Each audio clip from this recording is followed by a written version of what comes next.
Assalamualaikum warahmatullahi wabarakatuh.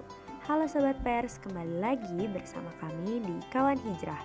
Kali ini kami akan menceritakan sebuah kisah yang cukup menarik tentang masjid pertama dalam Islam.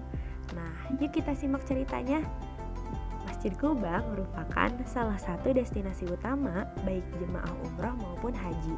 Nilai sejarah dan ibadah menjadi alasan utama para peziarah berkunjung ke sini. Nah, Masjid Kuba terletak sekitar 4 km dari Masjid Nabawi, Madinah. Masjid ini dipercaya sebagai masjid pertama yang dibangun oleh Nabi Muhammad SAW. Masjid ini dibangun pada 8 Rabiul Awal 622 Masehi, tahun pertama Hijriah, tepatnya 23 September 622 Masehi di atas sebidang tanah seluas 1.200 meter persegi milik keluarga Kalsum bin Hadam bil kabilah Amr bin Auf. Nah, masjid ini tuh didesain sendiri oleh Rasulullah.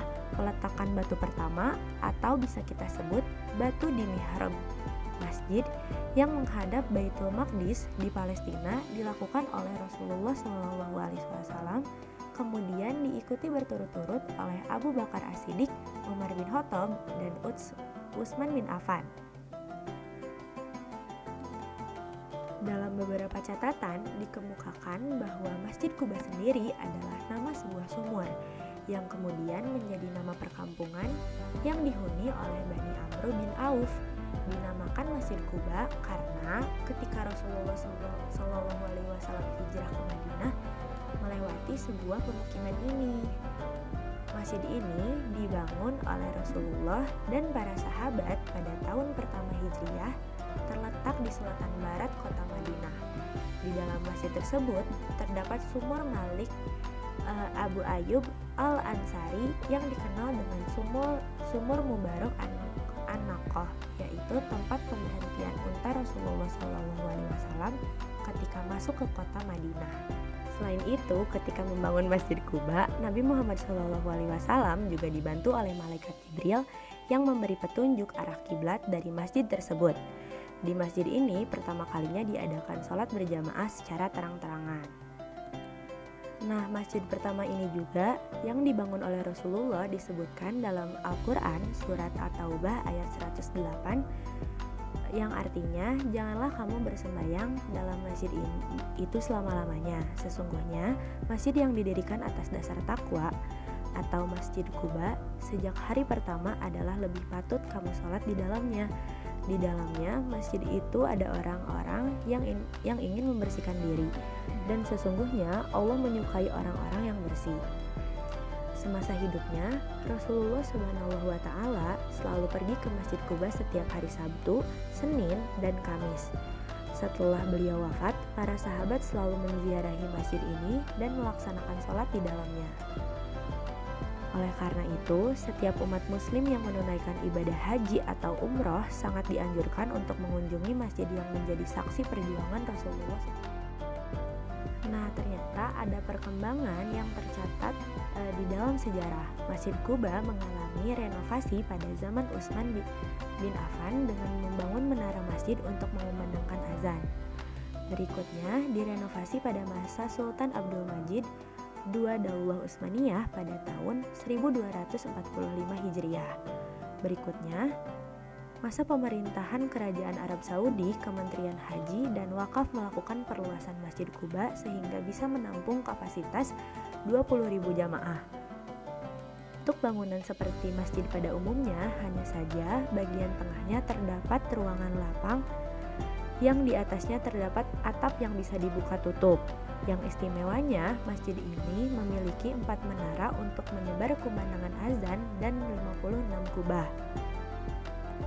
Komplek Masjid Kuba juga dilengkapi dengan pemukiman para imam dan muazin, perpustakaan, serta tempat tinggal para penjaga masjid. Sampai saat ini, masjid masih diziarahi ribuan umat Islam dari penjuru dunia, baik yang sedang menjalankan ibadah haji maupun umroh. Dari kejauhan, masjid ini akan terlihat 4 menara putih tinggi menjulang. Begitu dekat, maka tampak jajaran pohon kurma mengelilingi masjid. Masjid ini memang berbeda dengan kebanyakan masjid di Madinah. Kalau Masjid Nabawi dan masjid yang lain yang ada di Madinah hampir tak memiliki taman depan, namun tak begitu dengan Masjid Quba. Masjid yang berdiri di atas tanah seluas 5.035 meter persegi ini memiliki taman depan dan belakang dengan deretan pohon kurma yang rindang. Dan di halaman depan masjid terdapat taman air mancur.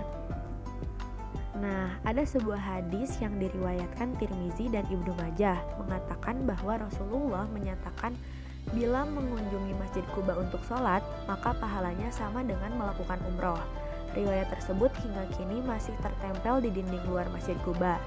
Jadi, begitu tiba di masjid ini, maka segeralah berwudu dan tunaikan sholat sunnah di dalam masjid pertama ini, karena siapa yang bersuci dari rumahnya kemudian mendatangi Masjid Quba lalu ia salat di dalamnya, maka baginya pahala seperti pahala umroh.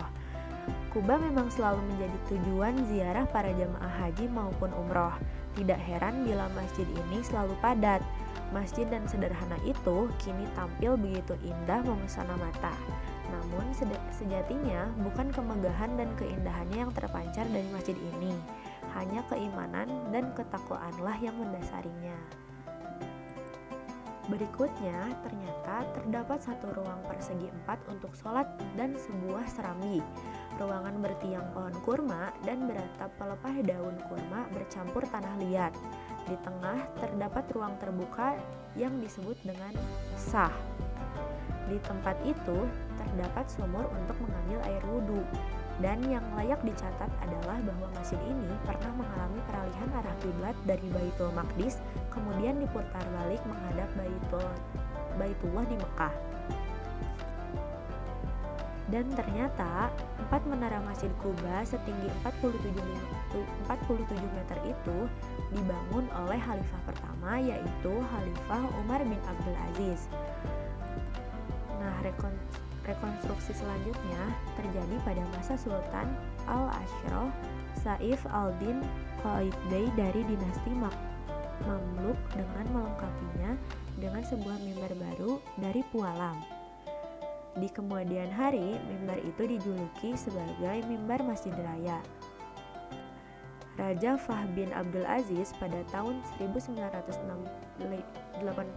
kembali merenovasi dan memperluas bangunan dengan tetap mempertahankan arsitektur tradisionalnya.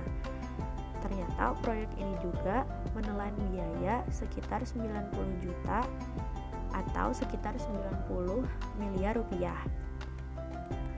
Selain perkembangan masjid dari zaman ke zaman, ternyata struktur Masjid Quba pun mengalami pembangunan terbesar dalam sejarahnya dengan luas area mencapai 50.000 meter persegi.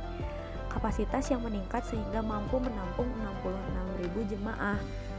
Dikutip dari Saudi Gazette, renovasi terakhir Masjid Quba memperluas ruang sholat menjadi 5.035 meter persegi dan keseluruhan masjid beserta fasilitasnya menjadi 13.500 meter persegi dari semula yang hanya 1.600 meter persegi. Ruang sholat utama ini mampu menampung hingga 20.000 jemaah. Masjid yang memiliki 54 kubah kecil, 5 kubah berukuran sedang, dan 1 kubah besar tepat di atas area mihrab. Bangunan masjid ini memiliki 4 menara yang masing-masing satu di setiap sudut. Dan dilanjutkan dengan halamannya dibuat dari marmer putih dan hitam yang dihiasi ornamen berwarna merah. Sebagiannya ditutupi payung pada siang hari untuk melindungi jemaah dan pengunjung dari panas dan terik. Selain itu, masjid ini juga memiliki 2 area sholat utama, yaitu satu di selatan dan satu lagi di utara, yang dihubungkan oleh 2 barisan tiang beratap di sisi timur dan barat mengelilingi ruang tengah yang ditutup dengan kain. Ruang sholat di bagian selatan dihiasi 6 kubah yang besar di atasnya. Ruang sholat di bagian utara dihiasi oleh 32 kubah yang lebih kecil dan barisan tiang di atasnya dilengkapi dengan kubah yang lebih kecil lagi.